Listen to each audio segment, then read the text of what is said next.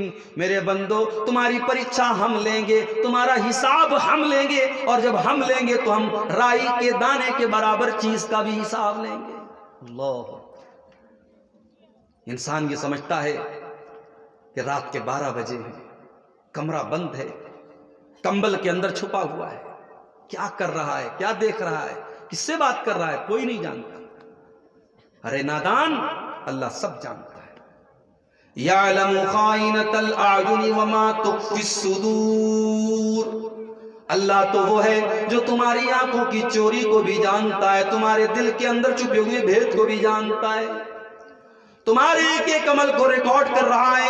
وَإِنَّ عَلَيْكُمْ لَحَافِظِينَ كِرَامًا كَاتِبِينَ يَعْلَمُونَ مَا تَفْعَلُونَ. میرے بندو ہم نے تمہارے اعمال کو ریکارڈ کرنے کے لیے تمہارے اوپر کرامن کاتبین کو متعین کر دیا ہے. کرامن کاتبین ہمارے فرشتے تمہارے ایک ایک عمل کو نوٹ کر رہے ہیں، ایک ایک عمل کو ریکارڈ کر رہے ہیں. تو ہمارا ایمان ہے کہ قیامت آئے گی، حساب ہوگا اور ہمیں اللہ کے سامنے پیش کیا جائے. تو یہ 5ویں چیز ہے جس کے اوپر ایمان لانا انیوارہ ہے، ضروری ہے. اور 6ٹھی چیز والقدر خیرہ وشرہ، اور تقدیر کے اوپر بھی ایمان لانا ضروری ہے، آوشک ہے. تقدیر اچھی ہو چاہے بری ہو، تقدیر کے اوپر ایمان لانا ضروری ہے. ایک ہی گاؤں میں، ایک ہی محلے میں ایک کروڑ پتی آدمی ہے، اس کے پڑوس میں ایک آدمی کو 2 ٹائم کا کھانا بھی نصیب نہیں ہو رہا ہے. اللہ تعالیٰ نے سب کی روزی روٹی الگ الگ بنائی ہے. میرے پیارے ساتھیوں، آپ اپنے لیے محنت کیجئے، کوشش کیجئے، مگر یہ بات یاد رکھیے کہ آپ کے مقدر میں، آپ کی قسمت میں جو لکھا ہے وہی آپ کو ملنے والا ہے. قسمت سے زیادہ آپ کو نہیں مل سکتا. جس کا تقدیر کے اوپر ایمان ہوگا وہ کسی سے حسد نہیں کرے گا، کسی سے جلن نہیں کرے گا. آج بھائی بھائی سے جلتا ہے، پڑوسی پڑوسی سے جلتا ہے، رشتہ دار رشتہ دار سے جلتا ہے. کیوں؟ کیونکہ تقدیر کے اوپر ایمان نہیں. ارے ہم لوگ جب اپنی ماں کے پیٹ میں تھے، 4 مہینے کے ہو گئے، 120 دن کے ہو گئے، اللہ کے نبی فرماتے ہیں کہ 4 مہینے کا بچہ جب ہو جاتا ہے تو اس کے اندر روح پھونک دی جاتی ہے. اسی لیے گربھ پات کروانا حرام ہے، ایبارشن کروانا حرام ہے. مجبوری کی بات الگ ہے، ڈاکٹر نے کہہ دیا کہ عورت کی جان نہیں بچ سکتی ہے، خطرے میں ہے اس کی جان، حمل کو گرانا پڑے گا، ایک الگ مسئلہ ہے. عام حالات میں حمل کو گرانا حرام ہے، اور خاص طور سے جب 4 مہینے کا بچہ ہو جائے تو اللہ کے نبی فرماتے ہیں روح ڈال دی جاتی ہے، اور اللہ تعالیٰ ایک فرشتے کو بھیجتا ہے اور وہ فرشتہ 4 چیزوں کو لکھتا ہے، فَيُكْتَبُ عَمَلُهُ وَأَجَلُهُ وَرِزْقُهُ وَشَقِيٌّ أَوْ سَعِيدٌ۔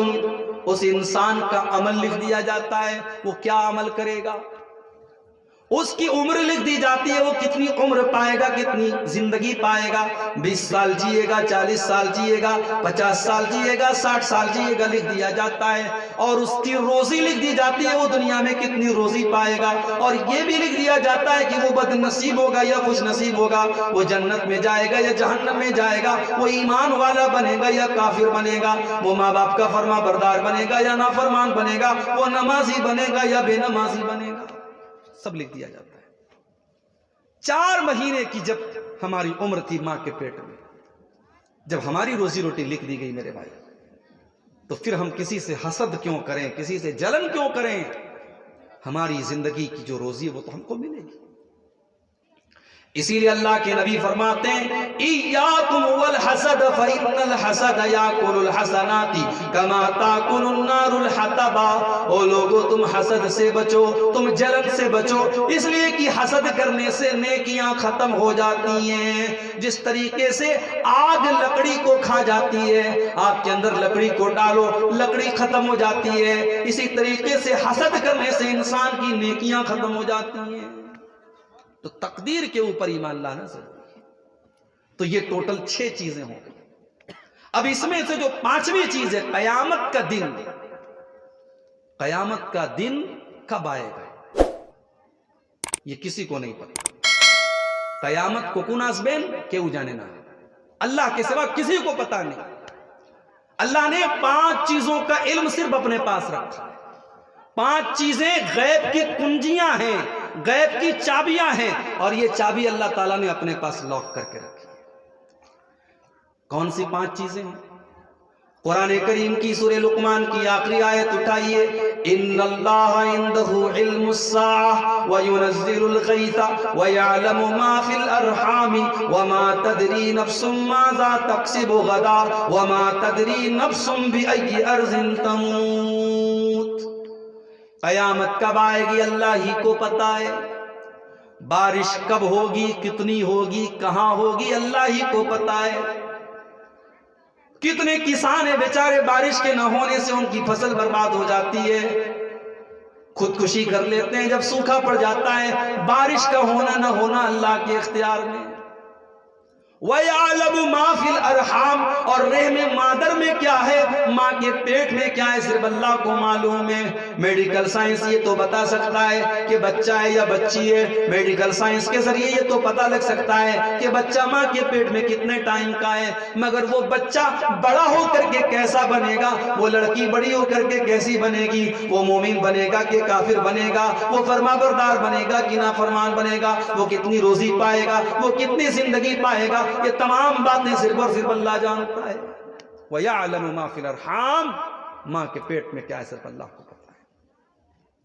وَمَا تَدْرِي نَفْسٌ مَاذَا تَكْسِبُ غَدًا، اور کوئی نہیں جانتا کہ وہ کل کیا کرے گا، کل کی کوئی گارنٹی نہیں۔